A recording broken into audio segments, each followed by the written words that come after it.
অধিকাংশ মানুষ হলো শান্তির পক্ষে। এখানে অশান্তি সৃষ্টি করার চেষ্টা করে কোনো লাভ হবে না। আমি জামাই বলি তাই। তো আমি বলছি জামাই কাজটা কিন্তু ভালো হইতেছে না, আমি আসলে কিন্তু অসুবিধা আছে, এইসব থামান। তো যাই হোক, আপনারা তো অধিকাংশ মানুষ হলো শান্তির পক্ষে। যারা যারা অশান্তির চেষ্টা করছে তাদের বেঁচে দেওয়া হবে। মনে করে না যে আজকে ঘর ভাঙার হুকুম দিয়ে, আগুন দেওয়ার হুকুম দিয়ে আপনারা কেউ রেহাই পাবেন। যারা এই কাজ করবে তারা কিন্তু, আমরা এখানে হিন্দু মুসলমান সবাই ভাই ভাই হিসাবে বসবাস করতে চাই। আমার বাড়ির চারপাশে হলো হিন্দু, আমার সাথে বেড়ায় ওরা সব হিন্দু। হ্যাঁ,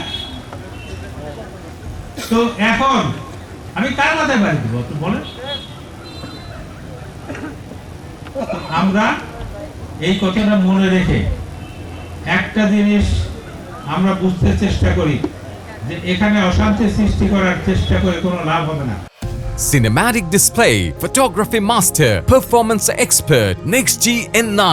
এই উন্নয়নকে কিভাবে প্রতিহত করা যায়, এই জন্য হিন্দু মুসলিম দাঙ্গা বাঁধিয়ে তারা সরকারের ভাবমূর্তিকে ক্ষুণ্ণ করতে চায়। এই ভাবমূর্তি ক্ষুণ্ণ করে কি পাবেন আপনারা? আপনারা ৭১ সনেরও রাজাকার ছিলেন এবং আরেকটা যুদ্ধ যদি হয় তাও আপনারা রাজাকারী থাকবেন।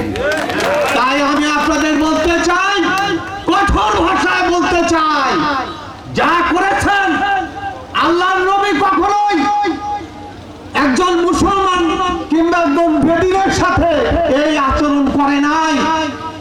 আল্লাহর নবী মদিনা সনদ দেওয়ার পরে মানুষের যে মূল্যায়ন করেছিল, ধর্ম কর্ম নির্বিশেষে মানুষের যে মূল্যায়ন করেছিল, আপনারা তার সুন্নত কি পরিমাণে পালন করেন?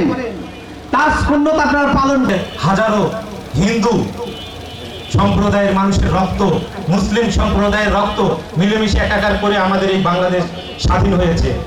একক কৃতিত্ব আমরা কেউই নিতে পারি না। তাই আমার দেখা বিশ্বের সবচেয়ে শান্তিপ্রিয় দেশ, সাম্যের দেশ আমার বাংলাদেশ। এজন্য আমি একজন বাঙালি হিসেবে এটা গর্ববোধ করি।